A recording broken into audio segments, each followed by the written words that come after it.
Firstly, welcome everyone to the fifth annual IC3 conference. How is everything going so far? I hope for those of us that are here physically and also for those of us that are there virtually. And now, what I'd like to do is offer some introductions of our panelists, and then we'll kick it off. I'll give you a sense of how we're going to run this session, and then we'll just get into it. So firstly, let me introduce Mr. Abhimanyu Basu from the Dhirubhai Ambani International School. Hi Abhimanyu. I hope you're well. Quick word from you. All good, all good. How are Hi, things it's in great Mumbai? to meet up with everyone. I'm seeing all the photos on Facebook, and I so wish that I could have been there in Delhi as well. But unfortunately, work at school doesn't allow me to go outside the city because every time you go outside, you need to be on a week's quarantine. So, uh, so all the best, Jim. It's so exciting to you, Ganesh, and everyone there, and it's great to see this happening in real time. And we'll see you next time in person, Abhimanyu. Thanks for being here. Our next panelist is Kate Magla-Kelidze from the Enco Riverside International School in Maputo, Mozambique. Hi, Kate. Hi, everybody. How are you doing? We are good here. Weather is improving. Summer is coming in this part of the world.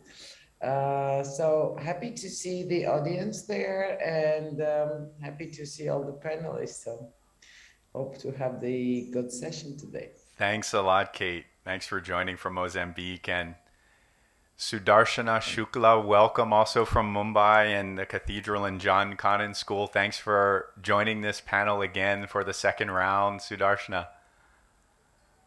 Thank you, Jim, and really looking forward to this conversation and hearing inputs from our audience and sharing whatever little bit of updates we can share to help each other tide through this difficult pandemic that we're all facing. So thank you. Thanks, Sudarshan. And I'm seeing in the chat we've got friends from Dehradun, Amritsar, Gurgaon. You should get here. Whoever that is, I'm looking. You should join us. Perhaps tomorrow I can see Vermont. Pune is here for other friends that are in the Zoom room. If you can tell us where you're coming from, it would be great to hear from you also. Okay, so we have, we're going to kick it off. What we really want to do is we have a quick poll. Okay. And for those and I know logistically we're all still trying to figure out how to do polls with a physical audience and then those in the virtual space. So, guys, we should have a slide or two. If you can put that up, go ahead now. For those in our physical audience, you should all be able to access the internet now. Hopefully, you've logged on to the conference Wi-Fi. Once you see that screen, and this will also be the same for those in the virtual audience, you'll go to menti.com, and there will be, you can see just at the top, I hope it's large enough, the code for you to see. It's 1412-3693, and I hope everyone can see it on the large screen here. Let's take a moment. If you just go to menti.com, put the code in, it will prompt you to do just those brief poll questions. And we ran these same questions back in April. So we want to do a little bit of a comparison. So let's just give a couple of minutes here for everyone to go ahead and do that. And you'll see some of the responses instantly.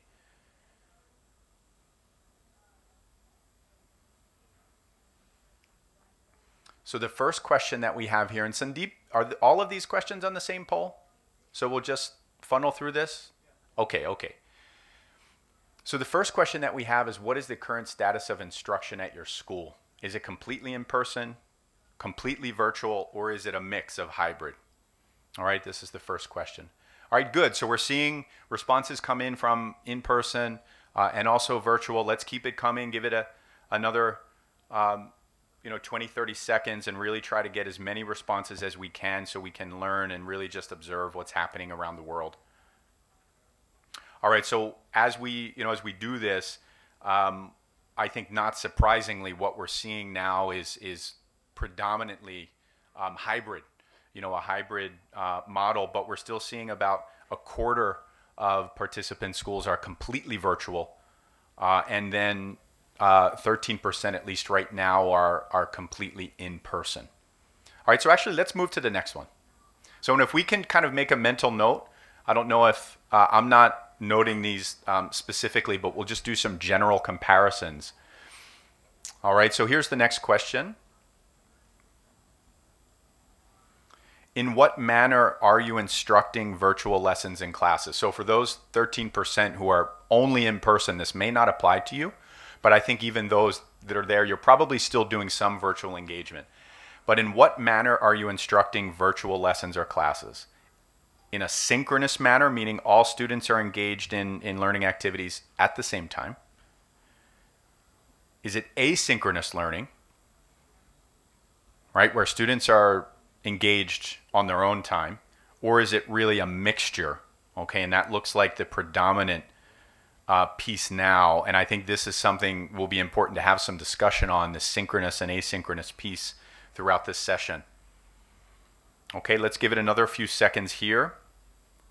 All right, so again, a mixture. We're seeing the overwhelming majority, more than 70% are in a mixture, but still a quarter are doing synchronous learning. And I think this is an important aspect of this hybrid world that we're living in. All right, let's move to the next question. And no worries, I hope no one's having any issues with the polls, but we're just going to keep it going. And okay, so really, again, this was the same question we posed back in April. And by September 2021, right, which is really just a few days, if government policy permits, do you expect your school or institution will be operating and teaching predominantly in person? Okay, if you're permitted, do you anticipate by next month that your school or institution will be operating predominantly in person? Wow, this is even more interesting right down the middle, and I think some of this probably depends perhaps on where you are, and even within a particular country there's differences in regions and municipalities as well. I know that's true in the United States for schools in my area. Okay, so we're seeing just by a slight margin. What's interesting here to note is that no one has said, hey, we're going to be fully virtual. So I think this is a big change. So okay, so we're split right down the middle. Let's keep going. I'm not sure if we have another question. I can't recall, but I think we do. Yep. Okay.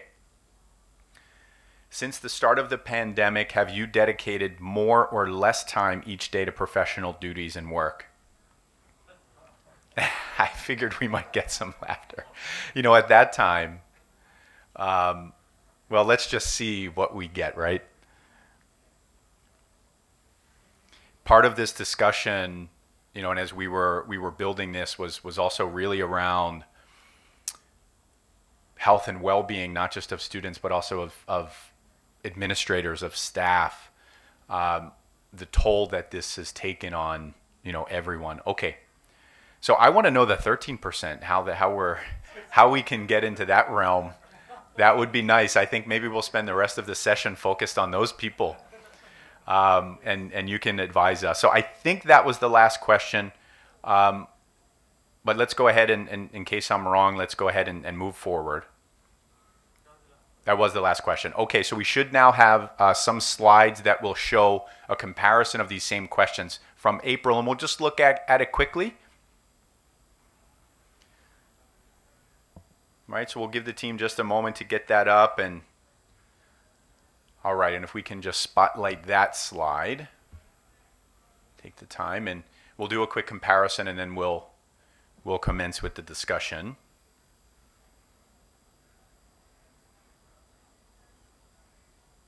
All right, so not necessarily in the same order, but that's fine. This first piece here, and okay, so there it is, a little bit larger. By September 2021, do you anticipate your school or institution will be operating predominantly in person?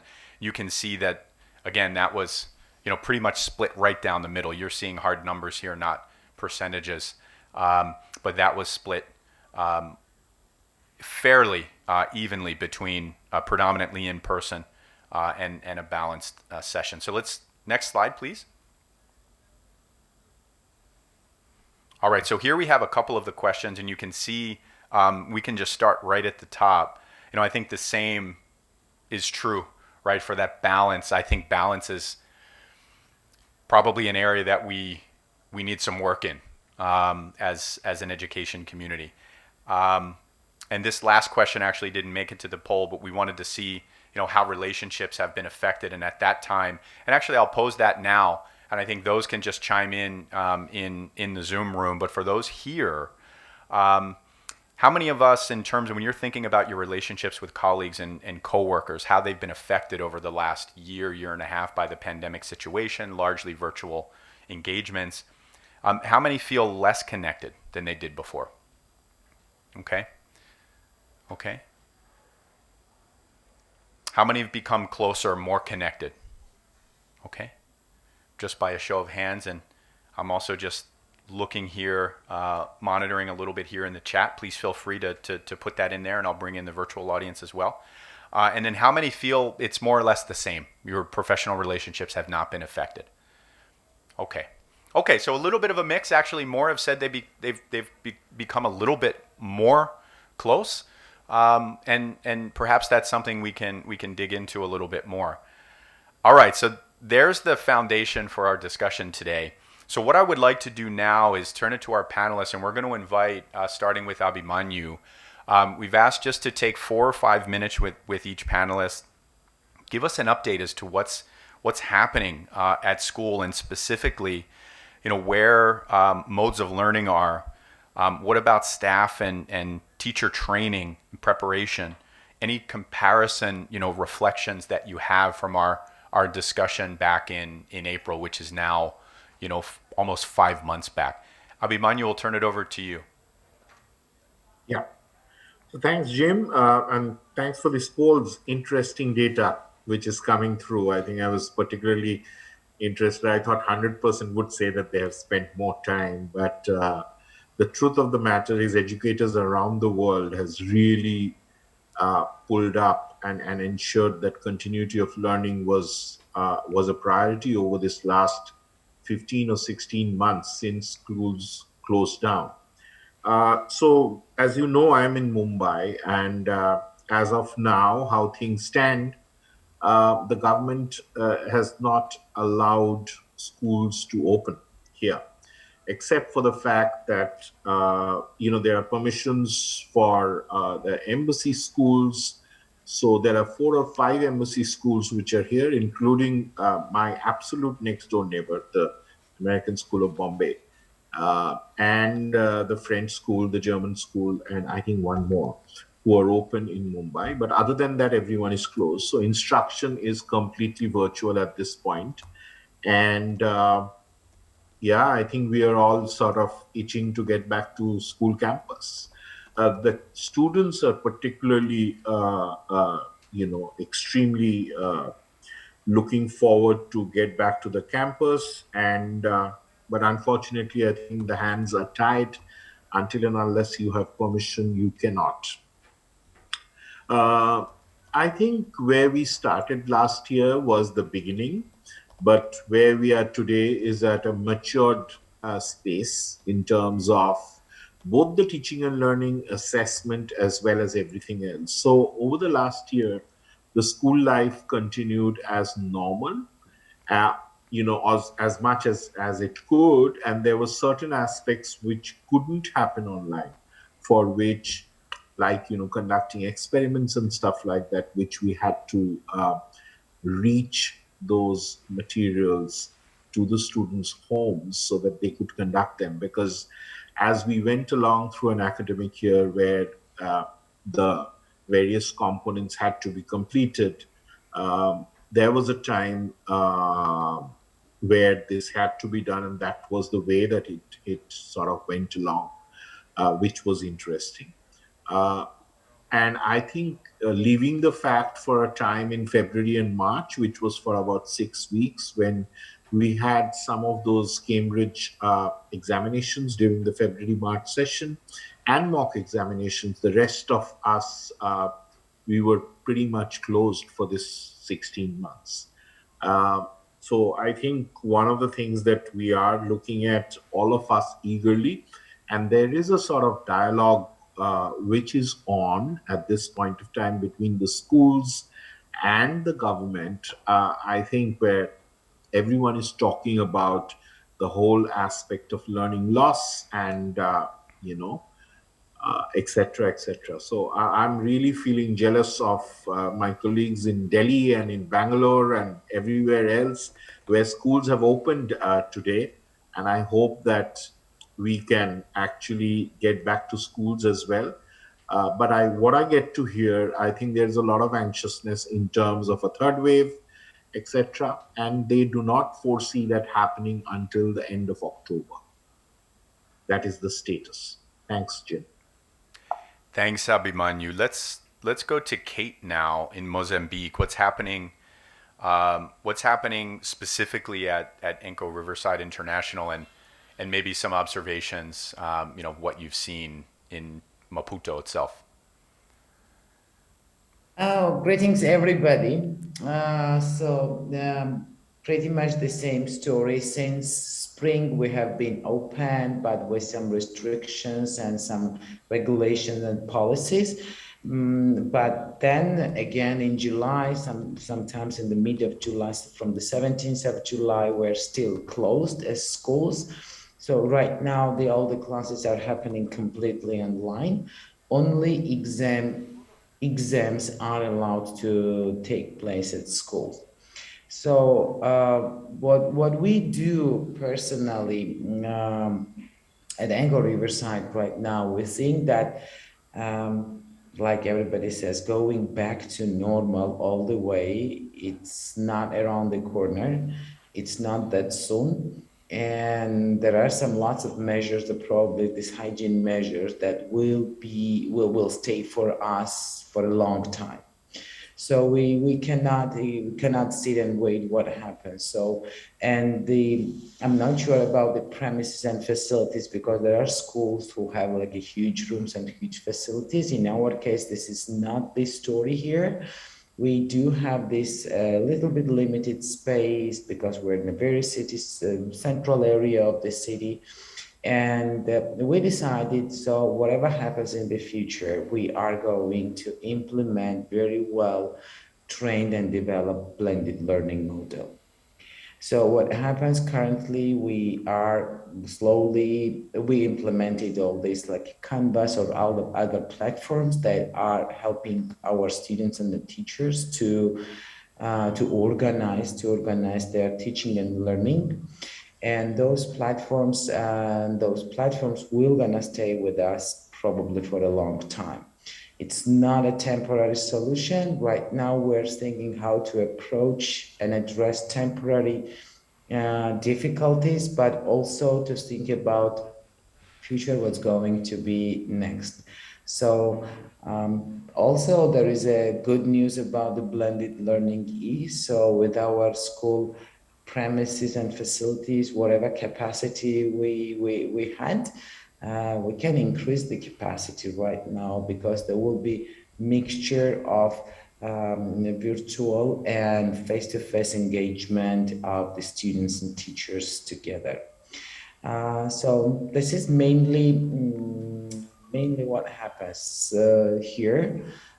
Still, there are lots of challenges, but the most scary part is that most of the students, they are very comfortable at home, and they don't want, some of them, they don't really want to come back full time at school, and they enjoy one day, for example, every week to be at least one day at home and engage into the classes online.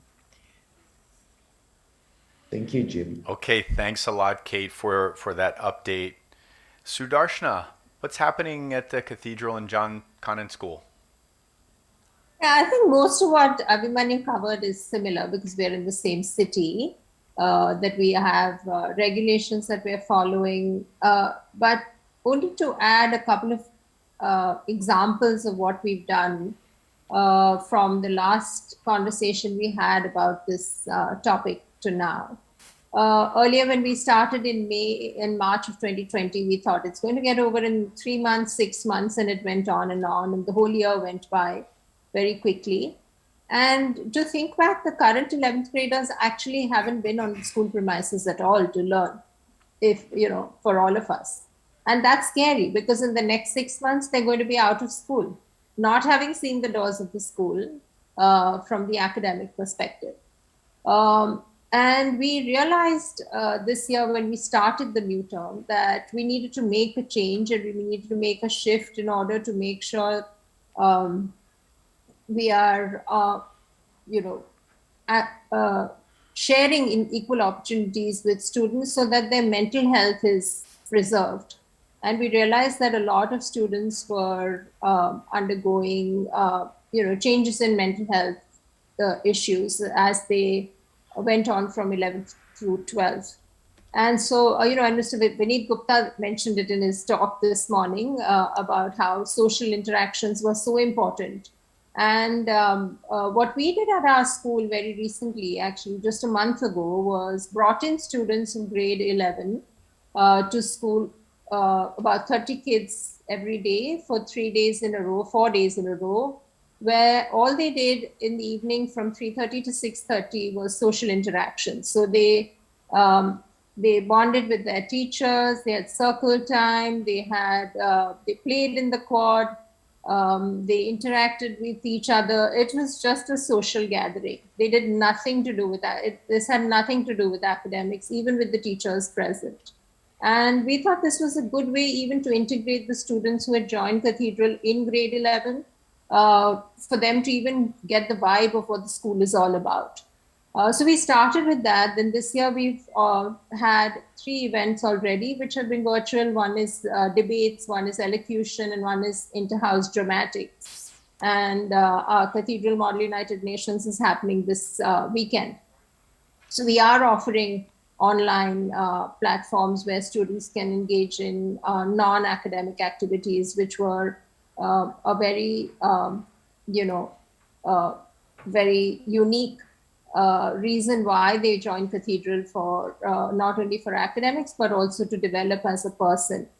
And I just to go back, Jim, I need to add this morning, Mrs. Roshni Nadar brought in a very, very valid point. We really have to keep in mind as educators the long-term repercussions this is going to have, because across years, so it's not only the senior school, but we're talking about from primary to senior school, all the kids who missed out on 2 years of physical interaction as social, we are used to social interactions, and the kids who missed out on that, there is definitely going to be a long-term repercussion, which we just have to wait and watch and see how time will reveal those perspectives. And I think it's so important. Everybody mentioned it this morning. All our key speakers mentioned it this morning that resilience building is one of the things as a school all of us need to think about and weave into our curriculum going forward. So yeah, those are the updates I needed to share with you today. Thank you, Jim. Thanks, Sudarshana. Thanks everyone for the updates. Now let's I think go a little bit deeper, and I was looking at the chat here, and I could see Kate had mentioned something about the culture and expectations of how we work and really in person, virtual. So this actually brings me to training, and what's happening. How are we preparing our teachers and counselors? Let's start there. In knowing that this hybrid world is where we are, what kinds of training and preparation, and how are your schools responding to that? And anyone can begin on the panel. Yeah, so I'll probably take it, Jim. I think at the start of the pandemic, we had actually increased our capacity with our the student care team, and we have made arrangements because we assume that there will be kids who would undergo a range of these issues being at home. And we have seen that students who are actually in the, in that sort of an adolescent age where they start disconnecting from their parents, and they much more are dependent on their peers as their safety net. They found it pretty challenging. So we have had a special tutor rooms which were created in the mornings, because originally I think when we started in March, April 2020, at that point of time, we were just looking at continuation of learning. I mean, that was the first objective. But very soon we realized that these issues started coming up. So, you know what Sudarshana was talking of, bringing in the kids here, we started having, just unstructured social time with their peers, sometimes with their form tutor or class teacher to address these type of issues which were sort of coming along, and then for them to be accessible. So the counselors were most in demand during this period of 15 or 16 months. And counseling was happening not only within school hours, but outside of school hours. And a lot of that was even happening by reaching out to their college counselors and stuff like that. There were a lot of these conversations which were happening, which wouldn't have happened in a normal, in school scenario. So yes, so those extra provisions that we made, those were pretty helpful at that point of time. And but gradually, as we started bringing in aspects, which was the co-curricular activities, the students continued all the other activities what they would do in a school scenario in a hybrid moment, the class assemblies and stuff like that, and the celebrations, the student council events, or the Model United Nations. We had like 300 kids from 18 countries participating on our virtual event, you know, doing that. That helped normalize stuff, but I think they needed outside adult help, uh, because I think they were missing out of those safety thoughts. And, we also did a social emotional learning survey across the school, and uh, there are two ends, I think, where who are most vulnerable. The youngest, because they have just never seen the school, and I get to hear that they're so eager to. I mean, a lot of these kids who are in the kindergartens are asking the question, "Who is a friend?" and "How does a friend? What does a friend do?" and things like that. Uh, Whereas you have these other kids where they're gradually getting out of that parent domain and getting into the domain of the friends, where friends are more than what parents are, and that's where they share, and there isn't their physical time of that sort of passing conversations, catching up. And I think that is a gap where I think schools have found themselves wanted and challenged because of the multiple meetings which went through uh, in the lives of the students and teachers.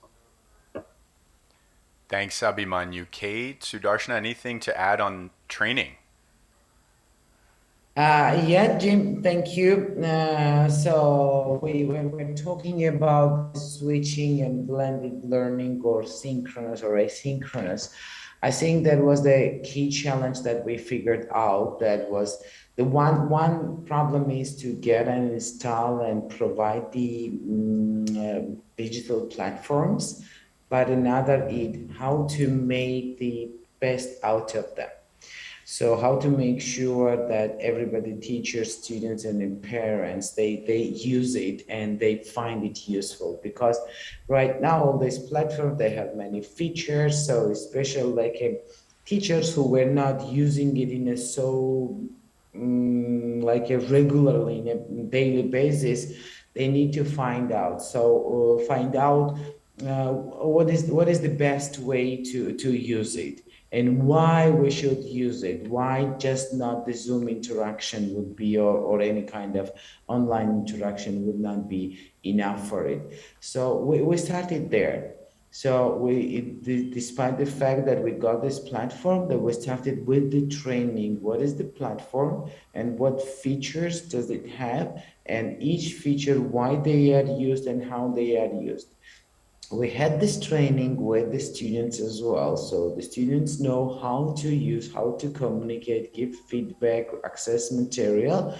And also the training, we made a video tutorials for the parents to see for them to also join the virtual platforms for their children's progress and reviewing the material, whatever they want to see about their child, and deliver those videos to parents as well. So it's actually, I have experience implementing several digital platforms in my work environment, in the schools, and it takes time. We have to admit that it's not that straightforward, that whatever we buy, bring, install on a computer, it's perfectly fine. It's not. So I think we need to be a little bit mindful with especially with the teachers. Maybe science teachers, they do deal more, but maybe literature teachers, they do deal more with books. So they didn't have that much experience with all of those things. So that was the starting point. And another big project that we have, because Jim, you know it very well, because Anchor Riverside is a part of Anchor Education, which is the network of international schools. And in that case, probably it's been a blessing to be a part of network, because the network star support, we have the sister schools in around countries in Zambia, South Africa, Botswana, West Africa. So we have like a daily collaboration that is amazing. It's actually, this is our practice for many years now, but during pandemics, it's even more. And what we do, we kind of think of the projects on the central level. So just only one school does not have to deal with all the difficulties. So now we have a whole pilot project with this, which is the blended learning training, with including these professional trainings, including all the best practices around the world and universities. And we are just in the middle. We finished the first part of the teacher training, and we're by the end of September, we're going to finish the training and then start another like a 2 months trial period where we're gonna really record the progress of every subject and every student and teacher. Thank you. Thanks, Kate. And so I'd like to actually begin opening it up. And I'm not sure where our mics are for questions, but once we get that set up, let's begin doing that. We had a mic stand here. I'm not sure where that went. But yeah, if you're comfortable holding the mic, please feel free to do that. We'll go ahead and take the question. Yeah, go ahead. Sir in the back, yes. It's not a question, it's Yes. just to, once again,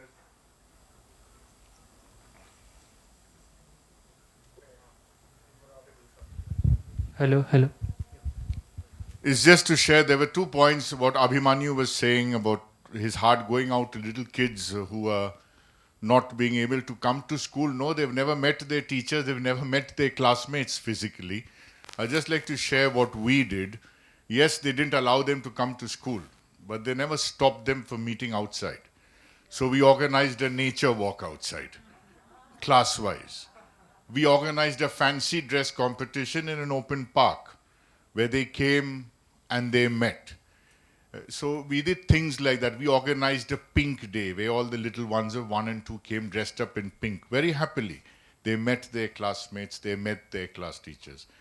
Going to what Jim was talking about, what have we done in these very challenging times to train our teachers, to keep our teachers motivated?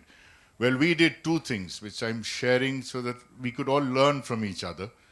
One thing I did, and the most important thing for us as leaders would have been or should have been to keep our teachers motivated. It was the most trying time for our teachers to equip themselves with technologies, to sacrifice family for the school, And so I did, whenever the lockdown opened up, I got my teachers to school, not to work. We organized a voice competition. I organized a dancing competition. I had a ramp walk for my teachers. And we did things like that every month, whenever we could, every fortnight even, to keep them motivated. And as I spoke at the last session, there is no use wasting our energy about what we cannot do. I think it's best to spend your energy and thought process in what can be done. And so we use the virtual world to the best of our ability. I got my teachers trained with some of the best minds from UK, from Australia, from Poland. I shared in the last session, we tied up with WorldLink Foundation, and they did a wonderful training session. Not just from good educators abroad. I connected with Mrs. Mishra, the principal of DPS in Saket. She did a training session for my teachers. And that's how we equipped ourselves to deliver more.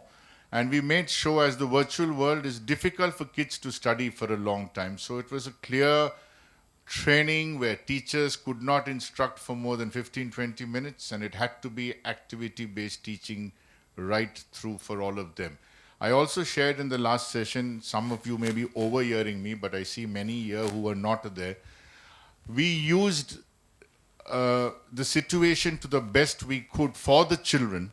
We got guest lectures in to teach our children. We got good authors. We got, I was sharing, we got a member of parliament to do a social study lesson. And I didn't want one section of a class to benefit, so we got the whole 9 and 10 given one webinar ID. And half the time was lecturing and half the time was question answer session, where the kids benefited a lot and they never wanted to stop asking questions, and the other person, the other end, never got bored answering their questions. It was so entertaining and so beautiful. So basically what I'm trying to say, we have to find a way out of the woods. There's no use standing and saying, oh, there's a lockdown and schools aren't open. It's going to open in December again. So you can't wait till January to decide to revive the lives of your kids and teachers, can you? So we have to think of doing something new and innovative. And as I always heard quite a few speakers saying, you need to move out of your comfort zone. No risk, no gain. You have to try something new, and I believe that when you try something new, it will work.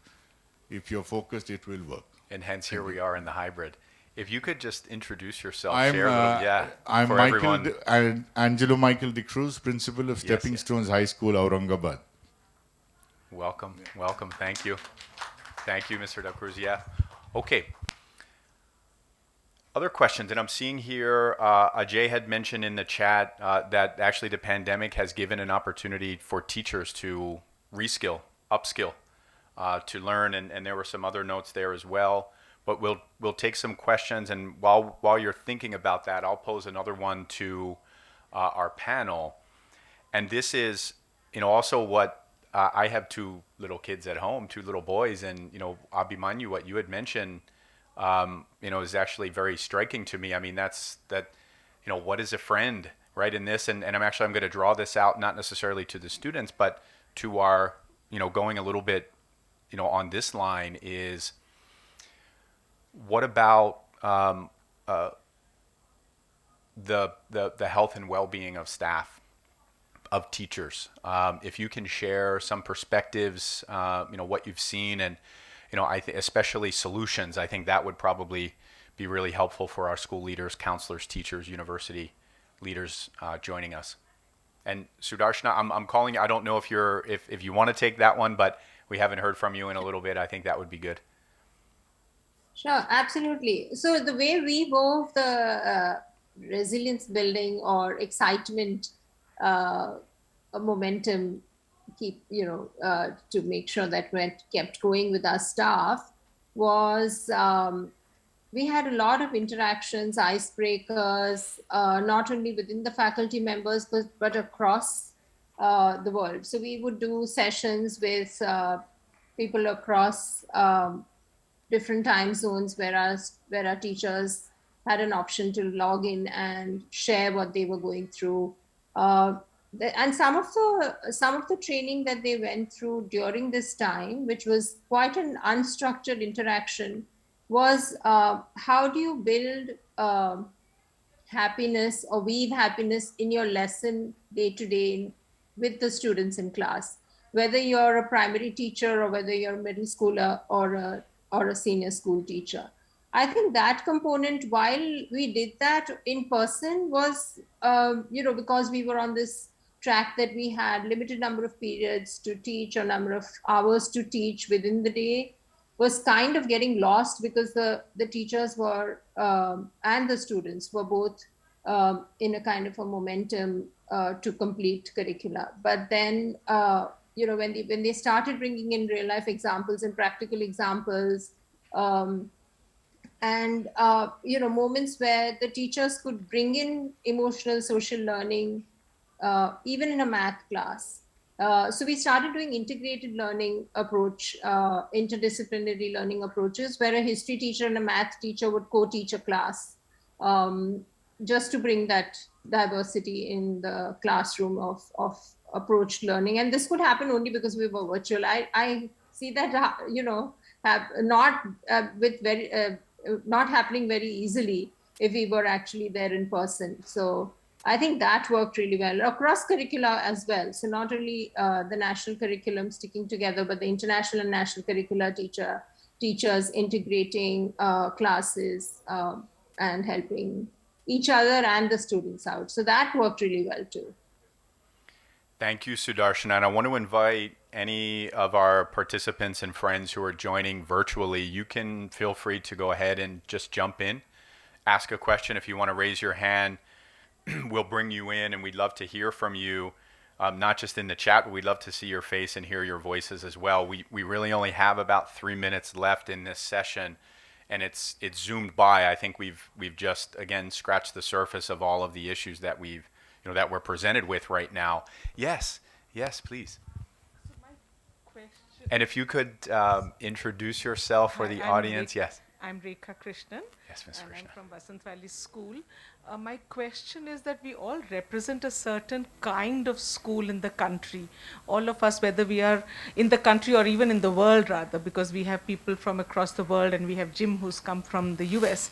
So in our effort to understand what is the way forward for all of us as educators in the new normal that is emerging for us, I would like all of us to pause for some time and look at those who do not have a voice in this spectrum. There are a large in our country, in India, after the Right to Education Act, there are 25% of our students who do come from very, very economically, socially marginalized communities. And while it is all very well to say that we have done this, that, and the other for our children on the online platform, but the digital divide has become bigger and bigger. It's a gaping hole staring at all of us in our face. And if we as educators do not recognize that, then are we doing enough? Is what my, and we all have children from those socioeconomic backgrounds. So there is a lot of good things that have emerged from online platforms, from online learning for many of our schools, but there is a large section of our student body which has fallen by the wayside. And it is important for us as educators, and I would like the panelists to comment on this, what have we done to bring those people up with us, because we are as strong as our weakest link. Our strongest link has always been strong, but how strong is our weakest link in our country, in our world today? That is the question that we as educators need to ask ourselves. Thank you. Yes, Samir, please. Can And I yeah, can, Abhimanyu, just can one I moment. Sorry, we give a just very passed them. Go right ahead. quick response? Abhimanyu, Yeah, yes, go ahead. yeah. So one of the things that we did before we actually began our online school was to just ensure that everybody had a device and had a connection, which is within the school community and also with all the other social service activities that we were connected with. Um, because one of the things that our robotics kids were very successful is that they have, through this pandemic, they actually went ahead and mentored, and this is not international schools, this is schools across school children across the country, which even included the NGO children. And one of their projects was to actually look at devices and connection, which would not only connect them with what we were doing, but also with their own learning. And therefore, I just sort of wanted to say that this was one of the things that we had sort of looked at. So just to set up a context, I'm Sameer from Legacy School, Bangalore. And there are two proverbs which come to my mind. Charity begins at home. And I think necessity is the mother of invention.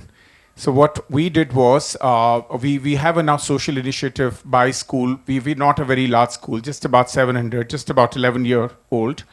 Our children, our tech team, we have a very strong tech team, came up with this a problem statement stating that 25% of our kids from from early years up till grade 6th are studying in school under right to education. So the team took the initiative and they started a venture called Legacy Cares. And we raised the funds, first of all, within our own community for our own children who are coming from disadvantaged background, provided them devices, iPads. We repurposed the school iPads. We thought they're going to lie in school for heaven's sake, we don't know how many years.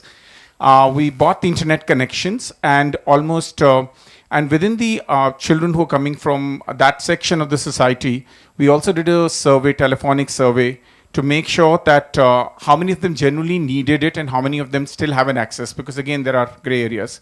So our student took the initiative, founded a initiative called Legacy Cares, and raised the funds to install devices and do trainings also. So now weekend they do sometimes training for the parents if the parents don't know for earlier kids how to manage the devices. So I think as I think Colonel Gopal said yesterday, we are a country with a problem of plenty. I'm sure there are many other countries I can speak for. So what is important is we cannot change the world, but what we can change is we can change the world for somebody who's sitting next to us, or maybe somebody who's within our community. So I think we just need to find solution to the problems which exist around us. And if all of us start addressing that, that'll become a movement like IC3. And I think if not all, at least 10-15% population will be able to influence. Thank you. I'm happy to talk about it in person if somebody wants to talk. Thank you, Sameer. And so I'm looking, we're actually 2 minutes past our time. I think we'd love to have Rupa just share, please, one comment, one question, and we'll close there. Yeah, let's have the mic. And we'll just ask when you're asking questions, if we could just keep the masks on. Sorry, we're just trying to observe the policy. Thank you. So I think one last point that I would like to make. So in 2019, and Rupa, if you could just introduce yourself for right, I'm Rupa. It's like Basanti. Mera naam Basanti hai because he just said Rupa. So you didn't catch that joke, did you? Context, I mean. The others did. Sorry, Jim. I'll translate to you.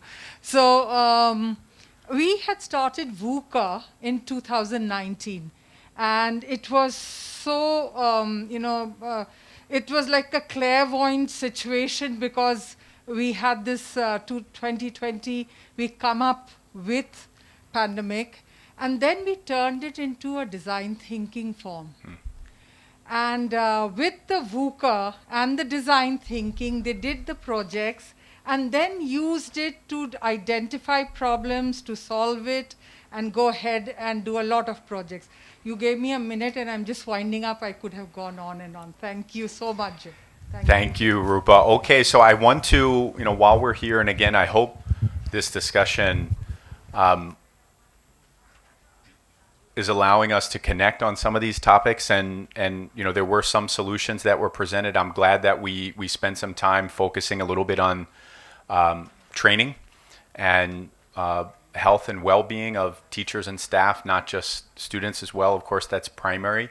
I want to, while we're here, just thank our panelists, Abhimanyu, Kate, Sudarshana. You've been very generous with your time from April to now. We've kept up some conversation, and who knows, maybe there'll be a third one at the annual IC3 Festival in December. We'll see. But what I'll say as we're closing and looking ahead to what's coming next at the conference, we do have, for those of us who are here in person at the Taj, the in-person university exhibits are happening in Durbar Hall. That's a can't miss. I think all of our school delegates will want to be there and interacting with those university delegates that are here in person. And then virtually, there's networking happening, of course, on the platform always, but in another half an hour, 40 minutes, there will be a cultural social program with global chef Jitin Joshi. So enjoy that. Thank you everyone for joining us from around the world, all of our friends here at the Taj, Abhimanyu, Sudarshana, Kate, all of our friends in the Zoom room. Thanks so much. Enjoy the rest of the conference. Thank you. Thank you very much. Have a good day.